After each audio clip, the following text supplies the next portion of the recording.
कोणान्तरदीपिका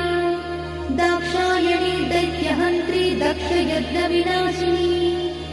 दरान्दोलितदीर्घाक्षी दरहासोज्ज्वलन्मुखी गुरुमूर्तिर्गुणनिधिर्गोमाता गुहजन्मभूः देवेशी दण्डनीतिस्था दहराकाशरूपिणी प्रतिपन्मुख्यराकान्तातिथिमण्डलपूजिता कलात्मिका कलानाथा काव्यालापविनोदिनी सचामरणमावाणी सव्यदक्षिणसेविता आदिशक्तिरमेयात्मा परमा पावनाकृतिः अनेककोटिब्रह्माण्डजननी दिव्यविग्रहा